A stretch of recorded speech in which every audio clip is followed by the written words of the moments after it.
On the 15th of November 1968, the Irish Rose left the port of Dublin on its way to West Africa. The ship carried a load of food and other supplies for the victims of the Nigeria-Biafra war, and its cargo included milk powder, salted fish, potato flake, tin meat, blankets, clothing and medical supplies, all of them donated by the people of Ireland.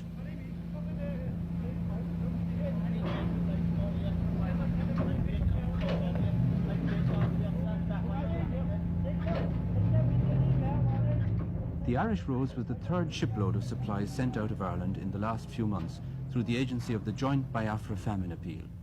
The Irish contribution has been a part, and a very important part, of the stream of goods and money that have been channeled into Biafra through the nightly airlift. It's no exaggeration to say that during the past 6 months, these night flights to Uli and the ships that provisioned them have kept a whole people alive.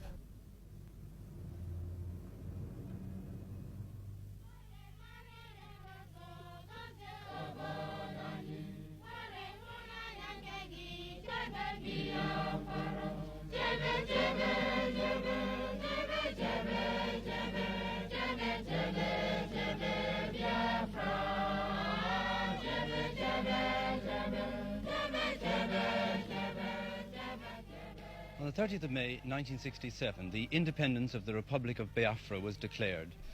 I won't say that a new country was added to the map, since few map makers thought it worth their while bothering with the country which seemed certainly doomed to early annihilation. But today, the Republic of Biafra still survives, despite the loss of 5/6 of their territory, the loss of all their big towns, despite 18 months of continuous warfare, despite the death of hundreds of thousands, perhaps millions of their fellow citizens. The people of Biafra are still independent. The roads are thronged with refugees.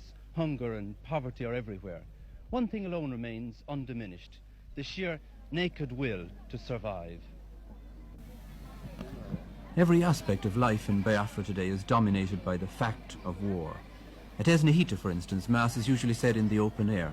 The church is far too small to hold the congregation, especially since everyone wants to attend the earliest Mass for fear of the bombers that come over as soon as the sun is fully risen.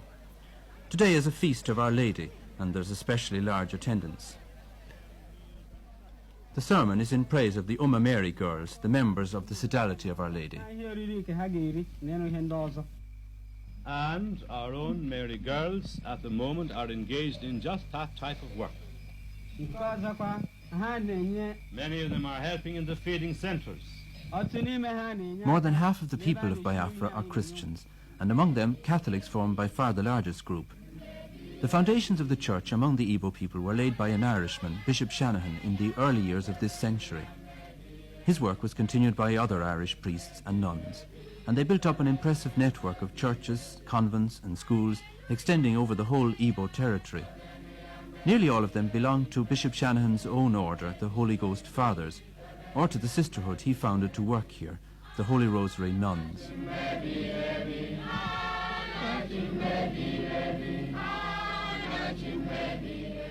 The outbreak of the war brought many problems for the missionaries. As the federal Nigerian troops advanced, the Igbo people fled in front of them, and the priests and nuns who had worked with the Igbos moved with them. Some of these displaced missionaries have since returned home, but enough have remained to ensure that all the missions and convents in Biafran-held territory are fully staffed. The emphasis of their work has changed greatly, however, and with all their schools and colleges closed, they find that most of their time is spent in bringing relief to the sick and hungry among their people.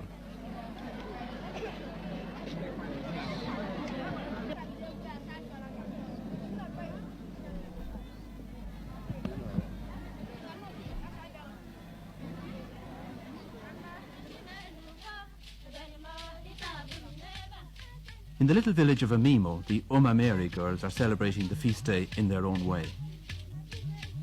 Since the fall of the town of Owerri, Amimo has become the centre of administration for what is left of the Owerri diocese.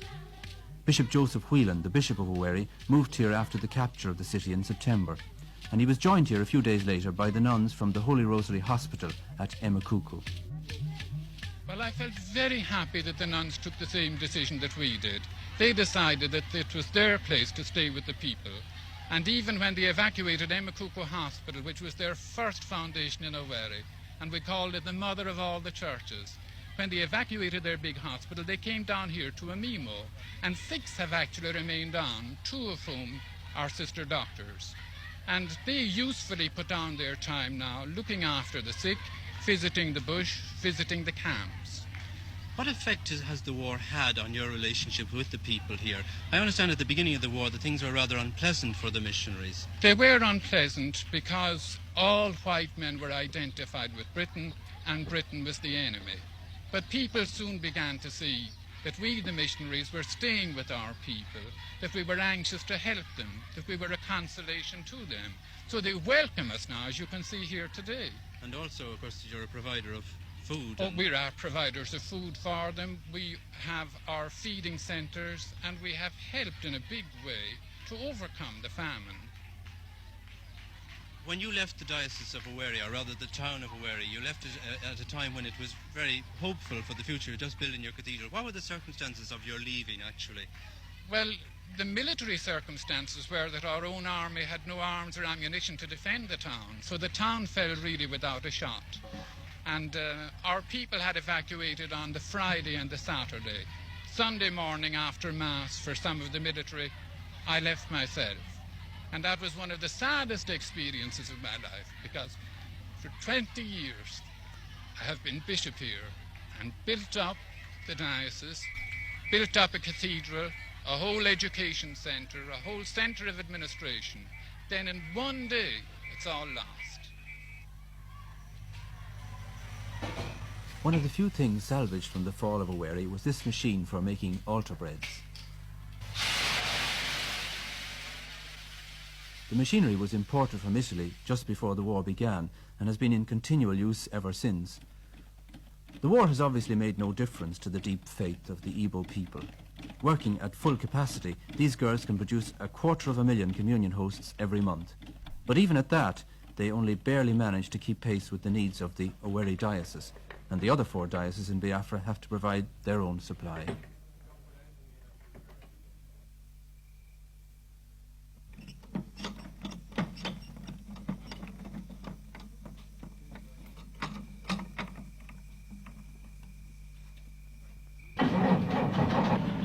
The nuns from Emakuku Hospital are now living in a small house at Amimo that was once a teacher's residence.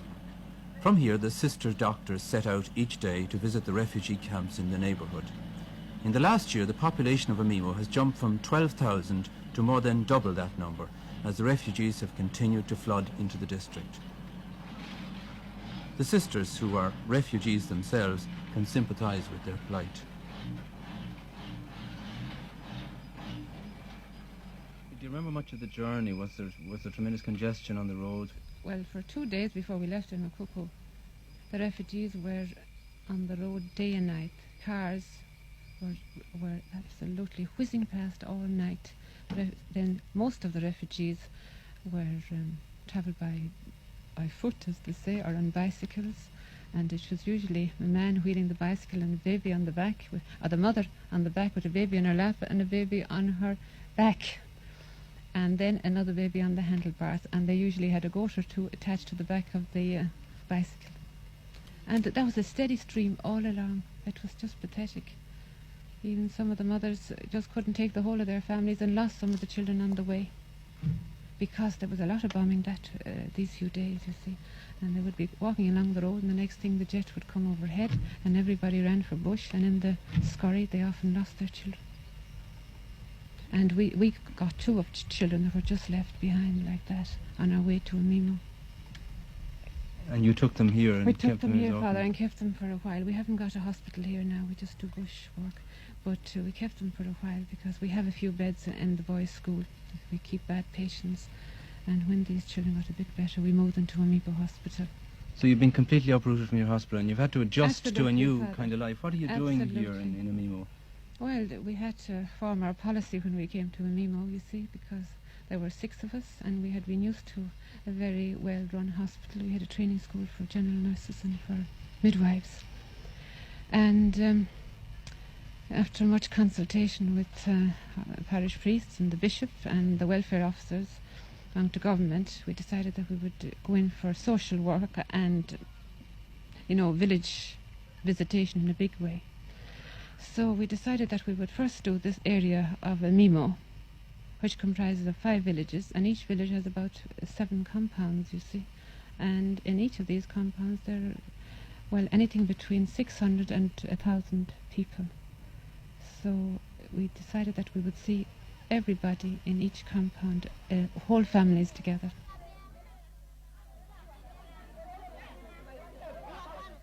The refugee camp at Ugiri is only about 4 miles from Amimo, but this is the first time that they've had a visit from a doctor. Understandably, it's not too easy to keep them in an orderly line as they await their turn to be examined. These two have one. These two diarrhea. These two cough. This one has cough and diarrhea also. This one, the skin is... It may take several days, but Sister Doctor intends to examine every man, woman and child in the camp, taking them in family groups. She's not feeding. No, but we'll arrange for her to feed in the centre.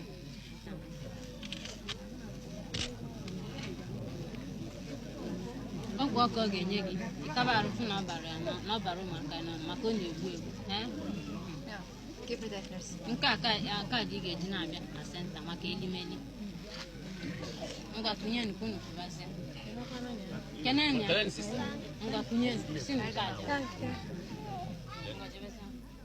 There are nearly 1,000 refugees in the camp, and there's hardly one that's not in need of medical attention.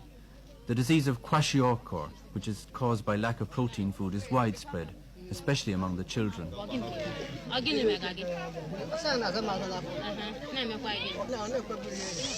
Sister has swelling of the abdomen and loss of appetite and heaviness of the legs.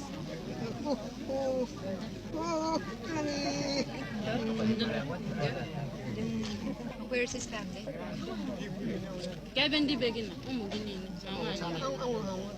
Sister, they have all died. Yes, sister. His wife has died? Yes, sister. And the children. And the children? Sister, the children and the wife died from kwashiorkor. Oh, yeah, go on. Sister, This man is the sole survivor of his family. His wife and children have all died from kwashiorkor, and he himself has the distended stomach and swollen legs that are a sign of the disease. Medicine by itself is of no use to him. Unless he can be given the protein food that he lacks, he will certainly die.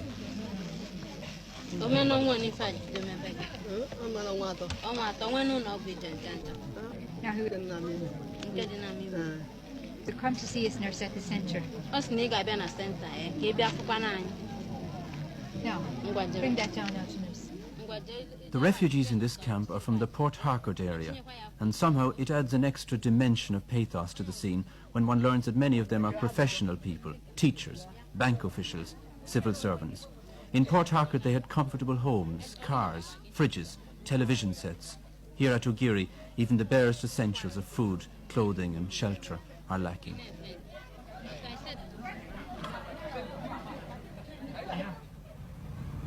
At the Holy Rosary Hospital in Ihala, the roofs of the buildings are covered with palm leaves in a not very successful attempt to hide them from passing bombers.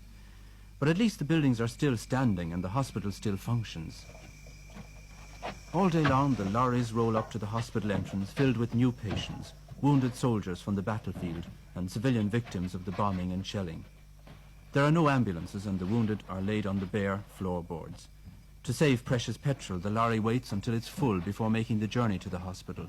The long delay and the journey over rough bush roads does nothing to improve the condition of the wounded.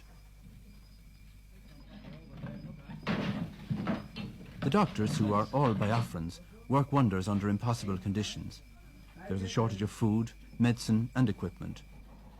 The lights in the operating theatre fade up and down when the generator runs short of fuel, and the surgical instruments are sterilized in a pot over an open fire. Yet on one night recently, 120 operations were performed in the hospital, many of them involving amputations of limbs and other major surgery.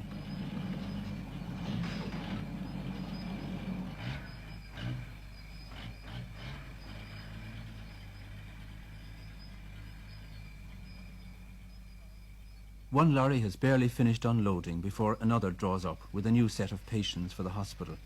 a new set of problems for the matron, Sister Grania. You have a huge number of patients here. Have you enough facilities to deal? I mean, obviously in terms of wards you don't, because they're out in the verandas. No, they're on the verandas, they're under the beds, they're on the beds, they're every conceivable place. Even the premature nursery is now full of soldiers. Every place. What sort of problems does this cause from the nursing point of view? Well, it's very difficult. If you have overcrowding, it's very difficult to nurse the patients properly. I mean, for instance, doing dressings on patients under beds is very difficult. And I mean, if you have many of those, the nurses' backs are ready to break by the time they come to the end of them. And it is difficult. And They seem to be a very brave fellows. The patients themselves, though. they are. They're very, very. They seldom complain. The only ones who complain are those who are getting better. When they're really sick, they never complain. How are you managing to feed them? Well, really it's the Red Cross are responsible for that. The feeding, I must say, hasn't been all that very good. But how do you mean hasn't been all that good? well, they haven't been able to get the thing. As you see, the season, the food that they eat most is yam, and the yam season has only come in recently. And before that, when the yams were scarce, everything, they couldn't get anything instead of it. But now when they have yam, it is better. But they only get fed once a day, one meal a day. But surely it's very hard for people to recover from sickness on that sort of diet. It is, but what we do is we give them free milk. We get free milk in from the Caritas and French Red Cross, and we give them milk as often as we can, and stockfish. Apart from these sort of problems of overcrowding, you have the problem of danger in terms of air raids. You see you have a lot of camouflaging around, and you have bunkers dug here for... Well, since the day we were bombed, I mean, everybody is more or less a bit on edge, and almost every day we have planes, enemy planes passing overhead. But the hospital itself actually was bombed. It was actually, it was bombed. How did that happen? It happened, it was the 4th of September. It just happened one morning about 11 o'clock. Nobody was expecting anything. We heard all right that there was an enemy plane at us below, but we never suspected for a moment that we would be bombed. And about 11 o'clock, this MiG fighter just swept over the hospital, round 3 times and strafed, and it happened so quickly. It was all over before we realised just how much damage had been done. How much had been done? Were people killed actually? Oh, there were. I'd say up to about in the marketplace, I'd say many were killed in the market. In the hospital, not so many, maybe up to about 15. But little children were killed. And was damage done to the wards and to the buildings? The children's ward was the worst. Children's ward got a rocket right through the roof. There was a mother and child killed in bed. And another child was killed in another ward. And another child was cut in half up behind the kitchen. What happened to the hospital after this? How did the people react? Were they unwilling to... Oh, that night, the morning time we had about 140 mothers and children. The night time there were 5. All had run to bush, just lifted the children and ran to bush. They were terrified. But then gradually they came in the morning and evening for feeding. They would come in for feeding and disappear again, get their medicines and go home. But now they're all back, things are back to normal.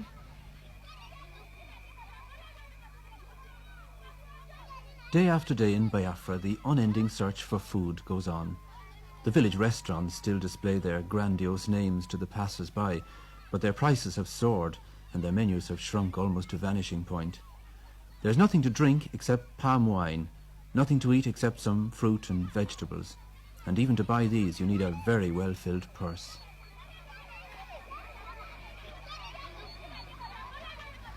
Prices in a Biafran food market today are famine prices. Since the war, they've gone up pretty well beyond any control. A cup of this stuff, gari, which they make to use a sort of porridge, used to cost a penny a cup, and now it costs a shilling. Or a yam, the staple food round here, like a big potato, used to cost 6pence each, and now can cost anything from 3 shillings to £1. Or a cup of salt, which is a very important commodity in a hot climate, used to cost a penny for a little cup like this, and now costs 15 shillings. Matches used to cost 2pence a box and now cost 5 shillings. Or cigarettes, when you can get them, cost 13 and 6 for 10. That's over 25 shillings for 20. A bar of soap like this used to cost a shilling before the war and now costs 25 shillings. This little heap of dried fish used to cost a penny before the war. You'd use it for flavouring or making soup. Now it costs 15 shillings. Or these lovely fellas here, a pile of snails. You could buy 30 of them for a shilling before the war, and now this lot, just 7, would cost you £1. That is, if you happen to like snails. Fresh meat is pretty well unobtainable. You might be lucky to get a chicken, in which case it would cost you £4. But perhaps the most sought after of all is petrol. They call it liquid gold around here, and it costs in the black market £10 a gallon. People still go to market, but these days they do it mainly from habit.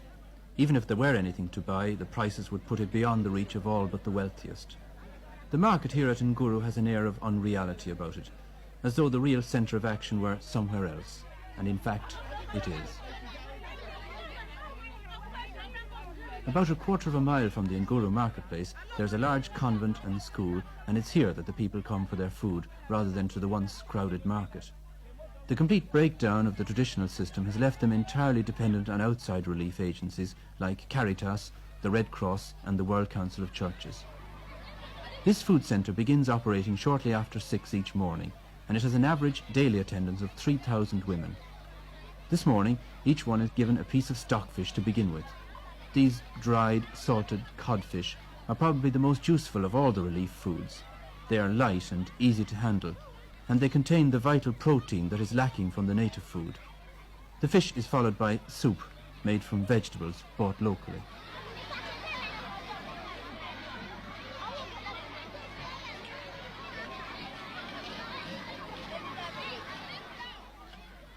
Since the Nguru Feeding Centre is administered by nuns, most of their supplies come from Caritas, the Vatican relief agency.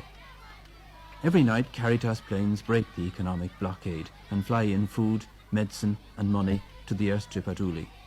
The stockfish comes in Caritas planes, and so do the vitamin tablets distributed by Sister Conrad. For the women of Nguru, the Caritas planes are quite simply a matter of life and death. Just across the road from the Women's Centre, the sisters run another food centre for children and old people. The children begin to gather here while it's still dark, and by sunrise there are up to 4,000 of them, their little bowls and basins ready to receive their one meal of the day. Today they're getting gari, a native food made from cassava roots, and powdered milk from Ireland.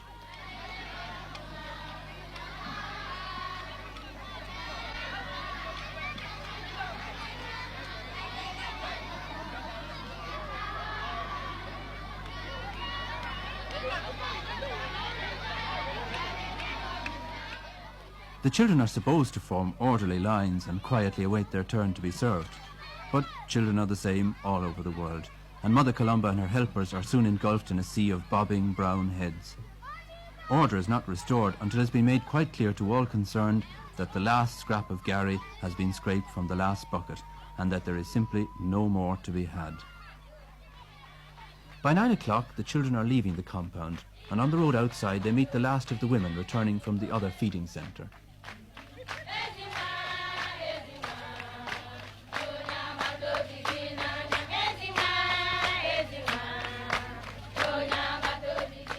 The women are happy, but they're also keeping an eye on the sun, because they know that when the sun is fully risen, the bombers come, and the bombers are no respecters of women or children, or for that matter, of convents. A recent air raid on the convent compound, just after the people had left, wrecked the children's clinic, killing a number of children and their nurse. Had finished the feeding. I was over in the college. I didn't know where the plane was going to drop discharge its load, but I did hear the explosion. I looked up and I heard the explosion. The convent was still there, but then towards the school there was a cloud of smoke rising up to the sky. This was down here. This was down here, so I suspected immediately that it was either the church or sister's clinic. When I came over here, of course everybody was running helter-skelter. The Red Cross boys the sister had in the compound, I must say, were very good. They were helping, and the home guards, several of the home guards were helping, bringing out the bodies from under the debris. Many of them, including the staff nurse, who died later on in the day, was buried under the rubble. So they dragged out 3 bodies of children, And then several others were dug up, including an infant for about 6 months who was dug up from under the rubble. But the child survived, thank God. We thought it would die, but it did not. There is a great deal of hatred towards the Federal Army. They're called the Vandals. How do you as a sister feel towards them? That's a hard question to answer. As a sister, well, I should not feel any hatred towards them. If I did, well, that will be just too bad. As an individual, I have no malice whatsoever against them. I feel that somehow or other they just don't know what they are doing. There's somebody behind them. Left to themselves, they certainly wouldn't be capable of such unkindness. Do you regard this as actually as a civil war, or do you regard it as a war of one independent state against another? Well, for us, we don't call it a civil war. For Biafrans, it's a war of independence. We are fighting for our rights. We want to be independent because we feel that living with the others, certainly, we couldn't possibly live with them, together with them. We want them to stay together, stay on their own. We don't want to do them any harm. And if they leave us alone, that is all we want. 300 miles from Biafra, in the middle of the Atlantic Ocean, lies the tropical island of São Tomé. It was discovered by Portuguese explorers 500 years ago, and it's remained Portuguese ever since. Nothing much else has ever happened here, and the pace of life was distinctly leisurely up to March 1968, the month when Caritas decided to make São Tomé Airport the base for its relief flights into Biafra. Warehouses were rented, planes were flown in, and pilots were recruited who were willing to make the dangerous nighttime flight over hostile territory to the airstrip at Uli in Biafra.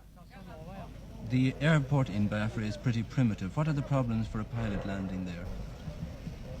Well, let's say the blackness for one thing, your lack of any reference for depth perception for getting in. The runway is so narrow that it looks longer than it really is. However, it was plenty long. It's, I think, over 7,800 feet long, but being as narrow as it is let's say, a psychological problem. But in fact, they don't switch on the landing lights. When do they switch them on? When we were coming in, they hardly seemed to be on at all. Well, they're not. They turn them off for every... as soon as the plane lands, the lights are turned off, and they're not turned on again until the next plane reports that he is on final. And if they don't turn them on, you don't fly the runway. Have you experienced any of the bombing on the runways while you were down? I was there the night of the first night air raid on the ground, but the bombs must have landed a mile or so away. It was either 4 or 6 of them, I don't know. But some of your fellow pilots weren't so lucky. About 2 weeks later, there was a bomb attack. One of our captains was wounded. Co-pilot was badly wounded. Father McGlade was wounded. The Red Cross man over there was wounded. And I think there was about 12 Biafrans killed. I've heard several figures. And 20 to 30 wounded. Well, this is principally why you're so anxious to get airborne again. Yes. So it offer less time for target. How many flights in a night do you make? You mean each individual pilot? Mm. Well, the normal is 2. And we've got something like, say, stockfish, something fast unloading. I have made 3. How would this compare with the ordinary civil flying? Well, you're pretty tired at the end of 3 shuttles because you've got an awful lot of duty time. So sitting here, waiting to be loaded, being offloaded. So say well, you fly maybe say 10 hours in one night. You've got 4 more hours of waiting for loading and unloading. Are you insured? No. Why? The premiums would be prohibitive. The first plane takes off at about 5:30 Biafran time, and by the time it reaches the Nigerian coast, it's dark. The darkness poses problems for the pilot, but it also gives protection against the Nigerian anti-aircraft guns and fighter planes.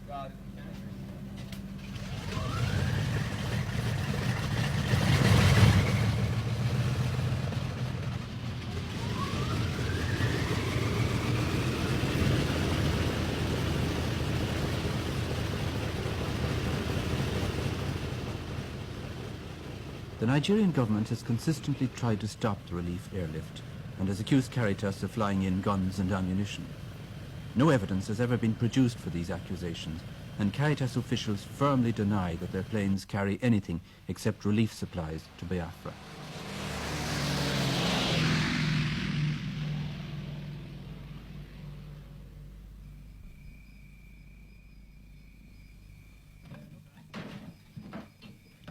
Inside Biafra, the supplies are transported to the Caritas Distributing Centre at Ihoma.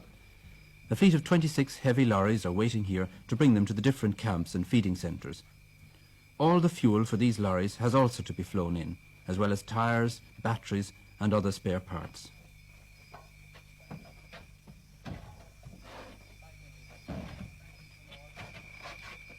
The distribution system is very efficient, mainly because in the missionaries it has a network of local agents who cover the whole country, who are familiar with the people and the conditions they live in, and who are able to direct the relief supplies with the minimum of delay to the places where they're most badly needed.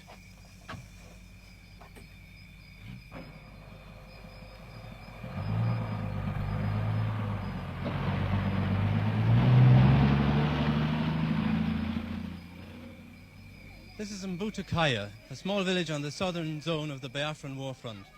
Mbutakaya has changed hands several times in the past few months. It's part of Biafra now, but the Federal Army is only about 3 miles away down that road, and there was continuous firing, shelling and machine gun fire last night for 4 hours, so its future is very much in the balance. Here in the Catholic Mission there are 1,560 registered refugees, families who have left their homes in Port Harcourt and in the towns around there in front of the advancing Federal Army. They depend for their livelihood on whatever food they can obtain locally and for the relief supplies which come in from the airstrip irregularly. It's in a place like Mbutakaya that one sees the effects of war at their grimmest. The 1,500 refugees who are staying in the school buildings have been living like hunted animals for the past 6 months.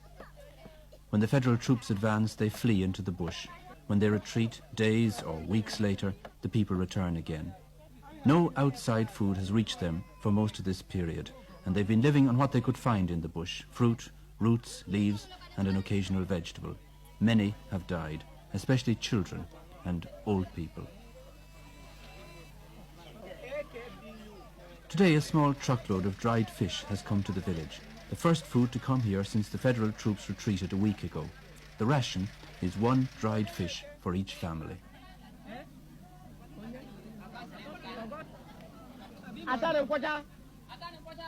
Father Mick Wallace is the priest in charge at Mbutakaya. When he came back to his house this time, he found it stripped completely bare. Even the water tank, pierced by bullets, was empty.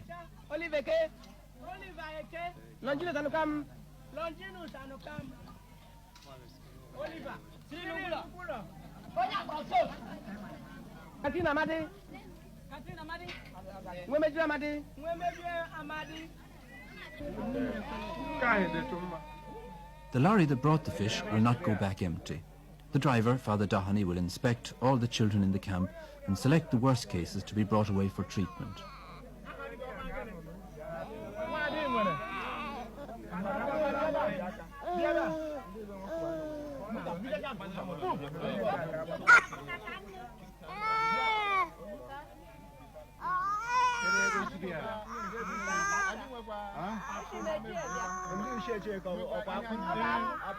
Father Doheny makes his selection. The names are written down, and the parents, if they can be found, are asked for their consent. The children will be loaded into the back of the truck and bounced along 20 miles of jungle tracks to the Kwashiorkor clinic. There won't be room for all of them at the clinic, and some will be sent abroad to Caritas camps in San Tome or Gabon or Ivory Coast. But first, each child's name is written on a piece of plaster and stuck on his forehead to avoid later confusion. One of the mothers is to go with the children and to sign the necessary forms on behalf of all the parents. Do you agree to that? We have agreed. All of them. In the Nine. You have 3 children of your own, but I want you to look after also these other children. You must know their names and know their mothers.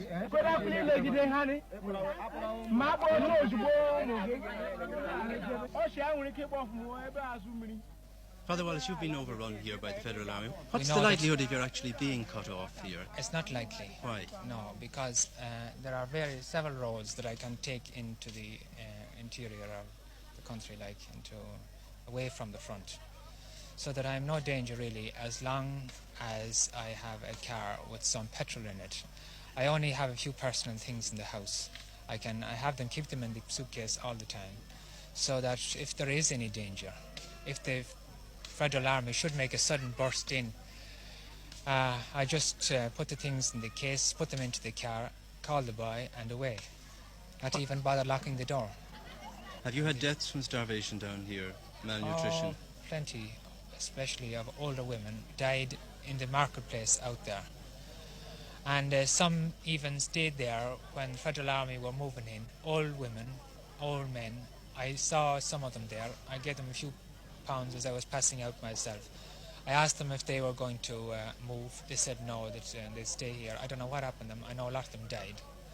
But they're not around anymore? I don't see them now. You see, the people shift around so much, you can't exactly know where they are at any particular time. You lose contact very quick with anybody that you might know, that you might be trying to help. You'd see an old woman today, and tomorrow you'd have something, you'd want to know where she was gone to, nobody could find her. In the church at Uzaba, the final selection of the children takes place. Word has just come through that there's a Red Cross plane flying in tonight from Gabon, which will be able to take 50 children on its way back. Some of the children from Butakaya will be on the plane, together with others who've been examined by the sister doctor and found fit enough to make the long journey.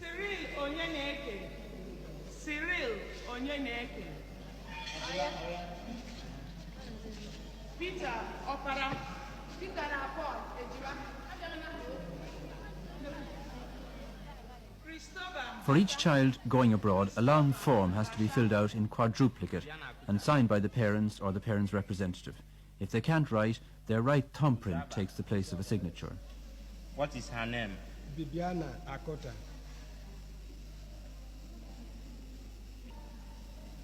Age? 4 years. Your hometown? Emekuku.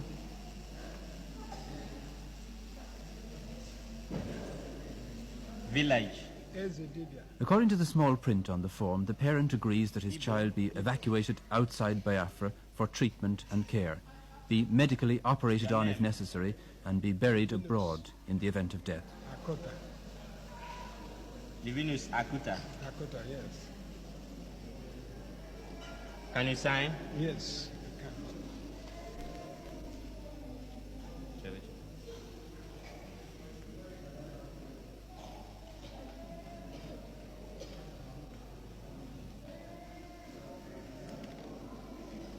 Thank you. When the formalities have been completed, the children are taken inside the altar rails and put sitting on the steps of the altar, an action which is not without a certain symbolic significance. Separated from their fathers and mothers, Bibiana and her companions are now the responsibility of Caritas.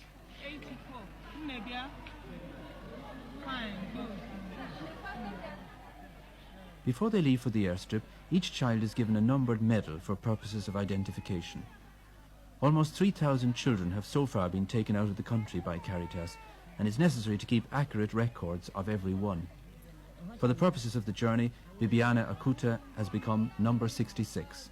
The chain is firmly fastened, and she'll not be able to remove it until she reaches her destination.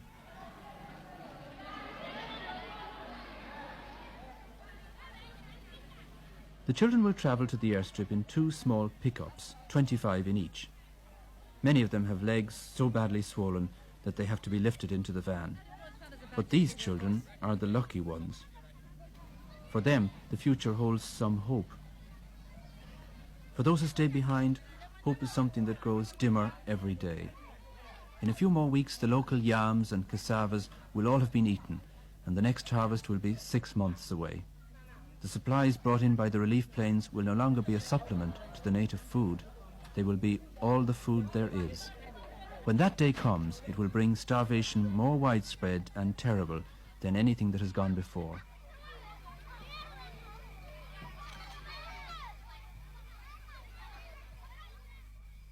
Colonel Adumedu Ojukwu has been president of Biafra and commander-in-chief of its army since independence was declared. He, more than any other man, is aware of the famine threatening his people and grateful for any help that reaches them from outside. Your Excellency, one of the greatest relief campaigns ever mounted by the Irish people has been mounted in the past few months on behalf of Biafra through Caritas. What effect have these airlifts had on the Biafran people? I think it has been a tremendous work. and may I, if you permit me, take this opportunity to thank the Irish people, particularly as this is intended for them, for their generosity, for their deep understanding and humanity, for their practical help in a time of such great travail. It is gestures and help of this kind that builds lasting friendship. We are very grateful today, tomorrow, and forever our people will be grateful. Irish missionaries were recently accused by members of the federal government of gun running and more recently of organising mercenaries. Would you like to comment on these charges? Quite idiotic. Absolutely. I don't know whether in fact anybody takes such an accusation seriously. It is the fluster of a frustrated people, and one can understand their frustration after all the massive support they're getting and finding they cannot conduct their quick kill. It is an accusation just made because they are not advancing in the battlefield. No reverend father, no missionary serves in Biafra as a mercenary or organizing one, or indeed doing anything directly to aid our war effort. All the Irish missionaries have done, and indeed the missionaries on this side have done, is their Christian duty of bringing hope, of bringing solicitude, of bringing relief to the afflicted people. That's all. Since the War of Independence began, most of the Irish missionaries have in fact remained here in Biafra. How do you feel about this? To me it's natural. A missionary comes in. It's like a wedding, for better or for worse. Right now it's worse. They stay with us. I never thought for one moment that they would leave, and I am happy that they have not left. Our entire people are happy. The Irish government, however, have not recognised officially the state of Biafra. And how do you interpret this? Governments are usually slow in matters such as this.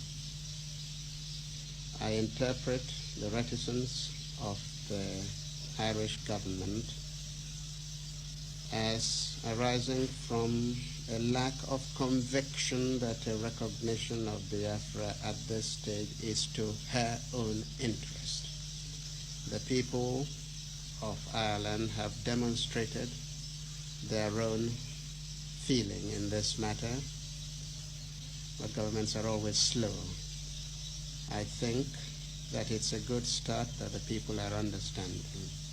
This understanding by the people, I hope, soon will be transmitted to their accredited representatives and the government. We would very much, of course, like to see a more positive action, diplomatically and politically, from the Irish government. Your Excellency, it's now over 18 months since this war began. Do you have any regrets now about the secession of Biafra? Give me 1,000 opportunities again, I will do precisely what I have done. You have only to look at my people, go out to the streets and look at them and see exactly what they feel about the situation. I am today in a happy position of knowing that I have acted absolutely throughout according to the wishes of my people. No, I have no regrets.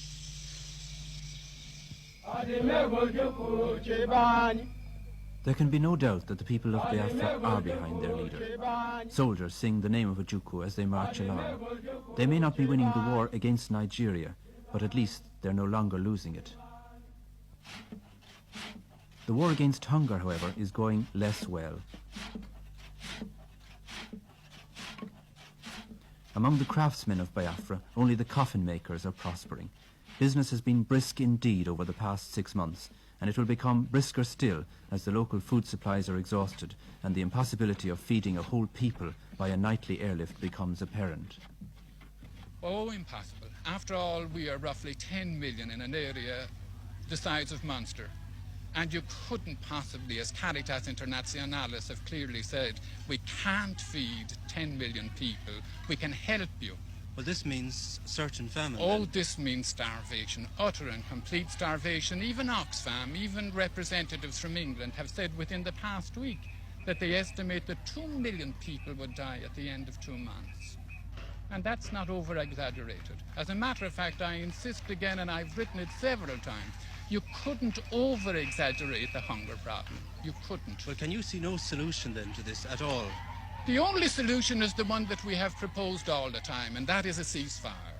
After all, there are ports at Port Harcourt, there are ports in Calabar. If shiploads could be brought in, then you could feed the people, but you will never feed them by a nightly airlift. On the island of San Tome, the warehouses are busy from morning to night. The airlift pioneered by Caritas has attracted help from many quarters. The World Council of Churches now bears the cost of every second night, and the two organizations work in close cooperation using the same pilots and planes. Supplies come from many sources, with the Catholic Relief Services of America taking the place of honour.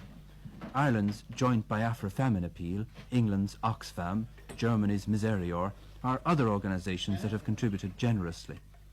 The International Red Cross have mounted a similar airlift from the island of Fernando Po. Biafra's desperate struggle against starvation seems to have touched the hearts and consciences of the whole world.